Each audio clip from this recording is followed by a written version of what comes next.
এই যে আমরা ঘুমাতে যাই, এই সময় আমাদের কিসের কথা মনে করা উচিত? আমরা যখন ঘুমাতে যাই,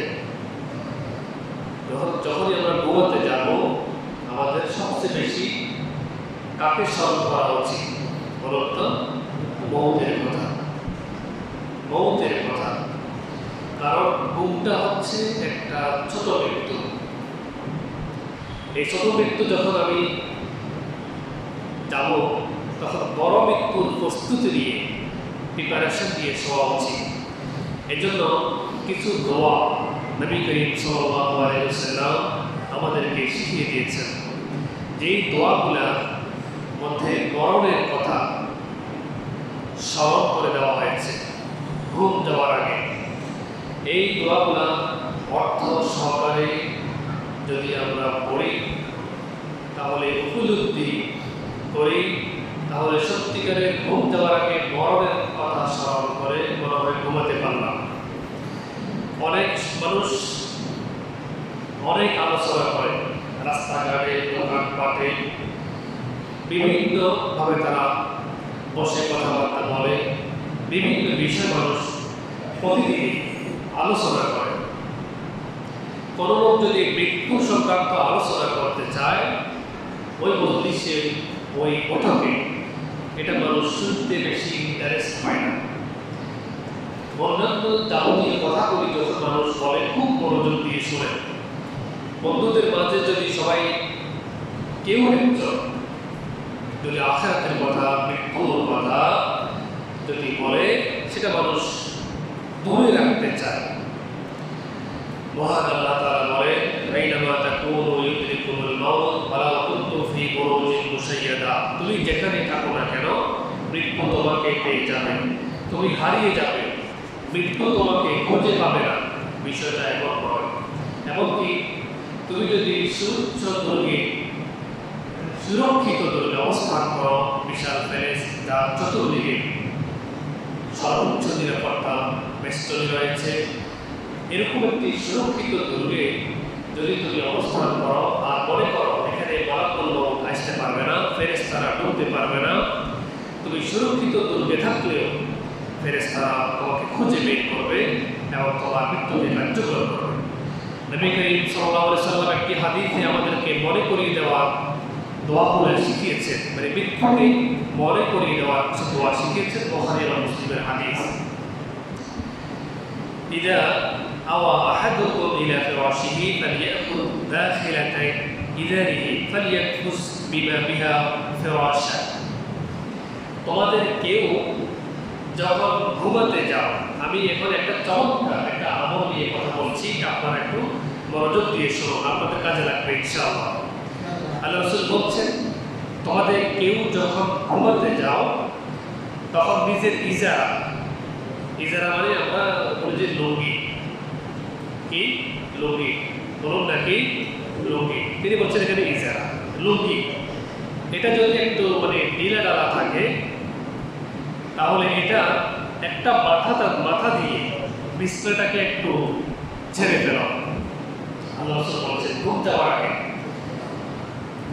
তখনকার জামানায় এই হাদিস আল্লাহ রাসূল যখন বয়ান করছেন, তখনকার জামানায় তো এত মানে সালামুডা, গামছা, তয়লা এগুলো ওনারা ব্যবহার করতেন না, যেহেতু ছিল না, কারণ ওনাদের সময় এত বিলাসী জীবনযাপনের লোকজন খুবই কম ছিল আল্লাহ রাসূলের জামানাতে। তো আলাদা কোনো কাপড় যেহেতু ঘরের মধ্যে নাই, যেটা পরনে আছে এটাই, ওটা আলাদা নাই, যেটা পরেছেন সেটাই। এজন্য নিজের শরীরের কাপড় দিয়ে হলেও আল্লাহ রাসূল বলছেন ঘুম যাওয়ার আগে নিজের শরীরের মধ্যে যেহেতু আলাদা কোনো কাপড় চোপড় নেই, নিজের শরীরের কাপড়টা দিয়ে হলেও তুমি বিছানাটাকে একটু ঝেড়ে ফেলো। এটা কে বলছেন? রাসূলুল্লাহ সাল্লাল্লাহু আলাইহি ওয়াসাল্লাম। ঘুম যাওয়ার আগে আপনি যে বিছানাতে ঘুমাবেন, তারপর তিনি বলছেন বিছানাটাকে যখন তুমি ঝাড়বে, তখন তোমার ঝাড়ার সময় তুমি বলবে ওয়ায়ু সামিল্লাহ, বিসমিল্লাহ বলবে। কি বলতে হবে? বিসমিল্লাহ। সব আওয়াজ করে বলো, কি বলতে হবে? বিসমিল্লাহ। যখন আপনি বিছানাটাকে ঝাড়বেন, দেওয়ার শুরুতে আপনাকে বলতে হবে বিসমিল্লাহ। এই আদেশ আমাদেরকে দিয়েছেন রাসূলুল্লাহ সাল্লাল্লাহু আলাইহি ওয়াসাল্লাম।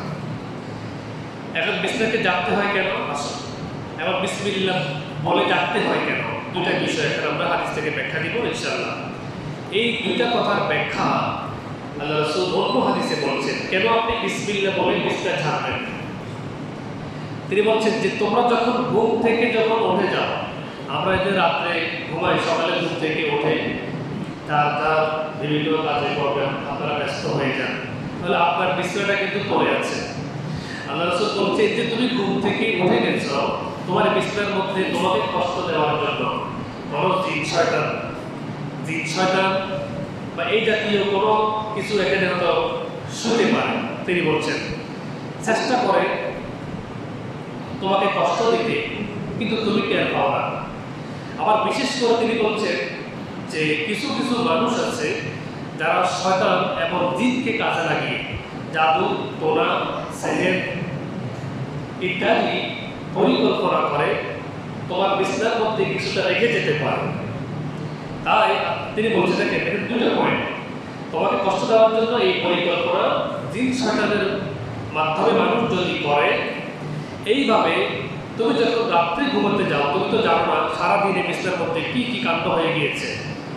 তুমি যখন রাত্রে ঘুমাতে গিয়েছো, এইভাবে তুমি তোমার ইজারা নাই, গামছা আছে, গামছা নাই, সবার ওটা আছে, যেটা দিয়ে তুমি বিছানাটাকে তুমি পরিষ্কার করো, ঝাড়ার সময় তুমি তাহলে বিসমিল্লাহ বলো। কি বলো? বিসমিল্লাহ। তিনি বলছেন তাহলে শয়তানের যদি কোনো পরিকল্পনা থাকে, এই যে বিসমিল্লাহ বলে আপনি ঝাড়লেন, শয়তানের সমস্ত অসৎ পরিকল্পনা সাথে সাথে শেষ। সুবহানাল্লাহ বলুন, সাথে সাথে শেষ।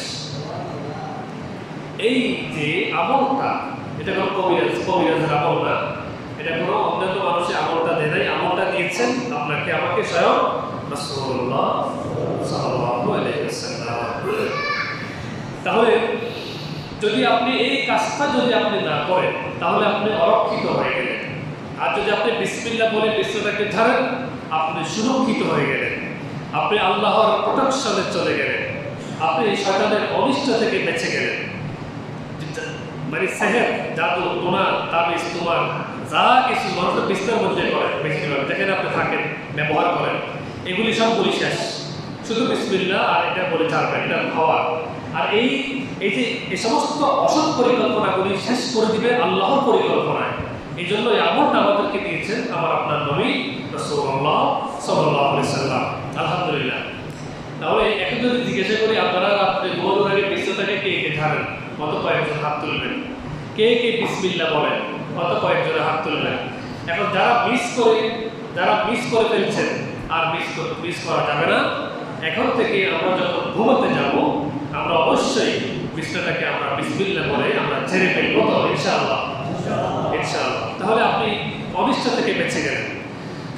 এবং বাচ্চাদেরকে আপনি শুতে দিবেন না, আপনি বাচ্চাদেরকে শোয়ার আগেও তাদের বিছানাটাকে আপনি নিজে বিসমিল্লাহ বলে পরিপাটি করে দিবেন, তাহলে তারা অনিষ্ট থেকে বেঁচে গেল। সবচেয়ে আরেকটি গুরুত্বপূর্ণ ব্যাপার হচ্ছে এটা একটি সুন্নত। এই কাজটি করার কারণে আল্লাহ আপনাকে সুন্নতের সওয়াবও দান করবেন। সুবহানাল্লাহ। আপনি অনিষ্ট থেকে বেঁচে যাবেন, সেটা ঠিক। সেকেন্ড, আপনি এই সুন্নতের সওয়াব আপনি পেয়ে যাবেন। এই যে কোনো একটা কিছু দিয়ে হলে হবে, সলামুনা বা গামছা বা ইত্যাদি, একদম যেখানে আপনি মাথা দেন, বালিশের নিচ থেকে শুরু করে পুরোটা আপনি এটাকে মানে ঝেড়ে ফেলবেন। মনে রাখবেন, ঝাড়ার শুরুতে আপনাকে কি বলতে হবে? বিসমিল্লাহ। সকালে বলুন না, কি বলতে হবে? বিসমিল্লাহ। ব্যাস। দ্বিতীয় কথা হলো যে ঝাড়ার মধ্যে এই যে সায়েন্টিফিক ব্যাপার এখানে আছে। সারাদিন আপনি এই বিছানার মধ্যে ছিলেন না, ধুলা বালি বিভিন্ন অপরিষ্কার থাকতে পারে। এই যে আপনার ঘামানো শরীর যখন এই বিছানার মধ্যে বা চাদরের মধ্যে যখন লাগবে, যাদের অ্যালার্জির প্রবলেম আছে সেটাও তীব্রত হয়ে যাবে, দুর্গন্ধ থাকবে। তাহলে আপনি সায়েন্টিফিক দৃষ্টিকোণ থেকেও আপনি এটাকে ঝেড়ে ফেললে এটা পরিষ্কার হয়ে গেল, আপনার ঘুমটা শান্তিতে হবে। আপনার পায়ের মধ্যে সামান্য একটু বালু থাকলেও একটু অ্যালার্জি ফিল হয় যখন আপনি ঘুমাতে যান সারা রাত। তাহলে পরিষ্কার করে একটু 2 মিনিট পরিষ্কার করলেন, আপনি রাত্রে আরামসে ঘুমাতে পারবেন। তাহলে অনেক উপকার, সাইন্টিফিক দিক থেকে উপকার। এবং সেকেন্ডলি আপনি আল্লাহর প্রোটেকশনে চলে গেলেন, সুরক্ষিত দূরে অবস্থান করলেন। তৃতীয় আপনার যে কামিয়াবি সেটা হচ্ছে আপনি নবী করিম সাল্লাল্লাহু আলাইহি ওয়াসাল্লামের এই সুন্নতের সওয়াব, এই সুন্নতটা আমল করার কারণে আল্লাহ আপনাকে দান করবেন। সুবহানাল্লাহ। তাহলে আল্লাহ তাআলা আমাদেরকে ঘুম দেওয়ার আগে এই চমৎকার আমলটি আদায় করার তৌফিক দান করুন, বলুন আমিন।